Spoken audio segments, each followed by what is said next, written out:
Assalamu alaikum. I am Asma Mushtaq from the Double Vibes. In this video lecture, we are going to learn what are the nested loops in the C++ programming. Before that, I have described what are the loops in the C++. So loops in the C++ are used for performing any task repeatedly. Alright, now we are going to understand what are the nested loops. So nested loops mean loop inside a loop. So there can be a single loop or multiple loops within a loop. Fine. So assuming that if this is some loop 1 and inside this loop we are having another loop, let's call it loop 2, then the loop 1 is known as the outer loop while loop 2 is known as the inner loop. And as long as the condition of the loop 1 is true, then for each condition loop 2 is repeated depending upon the condition of the loop 2 specified. We can make for loop, while loop or do while loop, nested loop, but right now I am going to solve an example for the for loop where I will make nested looping, or I will perform nested looping for printing a right angle triangle which consists of 5 rows and each row contains the stars equal to the number of row. So I just want to print this shape, and if you notice carefully, then you can see that we need to print how many rows? 5 rows. So from here I need to run a for loop that will run 5 times. Okay, so this is the first information that I have perceived from this particular problem. Now you have also observed that each row is printing number of stars that are equal to the number of rows in that, and after printing the star values, the next output is printed on the new line. Fine. So let's start writing the code for that, and I'll start from the main function integer main. Okay, and inside the main function what I will do, I need to write a loop that will start from integer I is equal to 1. Okay, then semicolon. Basically I have initialized the for loop using this statement. Now I have to specify the condition for how many number of times this loop should run. Since I want to print the output rows 5 times, so that's why I is less than equal to 5. And since we need to print 5 lines, so I will be incremented by just 1. Okay, inside this for loop, if you see something, what is happening, the star is printed for 1, then the star is printed twice. So even within the loop there is an other loop that should perform the printing of the star repeatedly. So that's why I need to use an other loop, and here the variable that I am going to use is integer j is equal to 1, j is less than equal to. Now this thing is important. You need to specify the condition of the inner loop carefully according to your problem specification. Since you have observed that the outer loop is used for printing the number of rows, and the number of stars in each row is determined using the inner loop. The first row is printing the star values 1. The second row is printing 2 stars. The third row is printing 3 stars. So basically the number of the stars that are being printed in each row is depending upon the value of the row number which is defined by I. So that's why we will set the condition of j less than equal to I and then j plus plus. And in this loop, what we are going to do, you are just going to print the star C out. Okay, and then do you need to introduce the space? No. And when you are going to enter in the new line after the value of I. Fine, so that's why here I will put the statement terminator and this loop actually closes.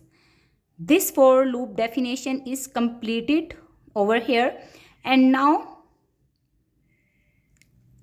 we need to specify C out and line because we need to go into the new line after printing the number of stars equal to I in each line.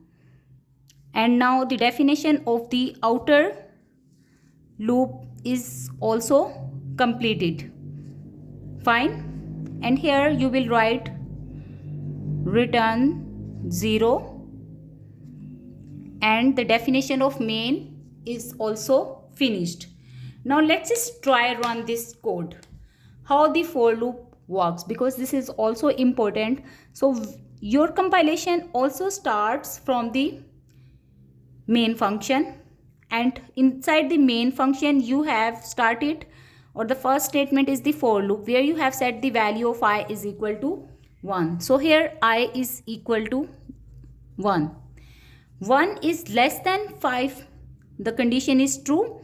So you will enter inside the definition of the for loop. If the condition is not met, you do not enter inside the loop. And here again you can see another loop is waiting, and in this loop you have initialized another variable j whose value is equal to 1. So j is equal to 1. 1 is less than 1 since I is equal to 1 at this point. So 1 is equal to 1. The condition is true. That's why you will enter the loop. One thing you must have noticed that I do not increment the values in the variable. The value of the variable is incremented each time you execute the for loop. Fine. So once you run a for loop, then you increment the value in the variable. Since 1 is equal to 1, condition is true. So what you are going to do, you are printing 1 static, cout static. Okay. And here the definition of this for loop is completed. Now the value of j will be incremented by 1 and j becomes 2. Okay. Now j has become 2. You will check the condition of this for loop. Since I is equal to 1 while j is equal to 2. So 2 is not less than 1. That's why this condition is not met. So you will not enter in this loop now. Now the definition of this for loop has been completed. And what you are going to do, you will exit from this for loop, and in the next line you are actually giving the command of end line, which means go to the next line. So you will go to the next line. Okay. And here the definition of the outer loop is also completed. Fine. Once the loop is run for one time, the value of the I is incremented by 1 now, and hence I becomes I is equal to 2 now. Since 2 is less than 5, condition is true. Again you will enter inside the loop, and once you enter the loop, you are again initializing the variable j equal to 1. So j is equal to 1 now. Now you are checking the condition. 1 is less than 2. True. So that's why what you will print? You will print 1 static in the new line. So 1 static is printed. The definition of the for loop is completed and the j is incremented by 1. Hence for I is equal to 2. Now in the second round j becomes 2. So after incrementing in the value of the j, you will again check the condition 2 is equal to 2, since I is equal to 2 and now j was equal to 2 also. So that's why 2 is equal to 2. Again condition is true. You will enter inside the loop and you will print another static in without any space, without shifting the line, because there is no such condition specified that will shift the output in the next line. Fine. Once you print this static, then again the value of the j is incremented. So j becomes 3. J is equal to 3. For I is equal to 2, j is the value 3, and once you check the condition 3 is not less than 2, now the condition is not fulfilled, so that's why you will exit from this loop. Okay, and you will go into the next line where you are giving the command of cout end line. What does it mean? It means now shift to the next line. Okay, and the definition of the outer loop is also completed. Every time the definition of the for loop completes, the value of the variable is incremented. Now I becomes 3. For I is equal to 3, again we will run the inner loop. We will initialize j at 1. Then we will check the condition 1 is less than 3. Condition is true. So you will print this static. Fine. Then j will become 2. Okay. And for j is equal to 2, what you are going to do, you will check the condition 2 is less than 3. Condition is again true. So you will print another static. Then j will be incremented and it becomes 3. 3 is equal to 3 because I is equal to 3. J is also equal to 3. Again condition is true. You will print another static. Alright. And now the j becomes 4. For the j is equal to 4, 4 is not less than 3. Okay, so the condition is not met. Now you will exit from the inner loop. And once you exit, the next command is cout end line. So you will go to the next line.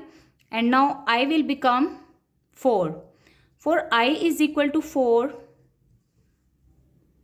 For I is equal to 4 again, what you are going to do, you will enter inside the loop and initialize at j is equal to 1, then j become 2, j is equal to 3 and j is equal to 4.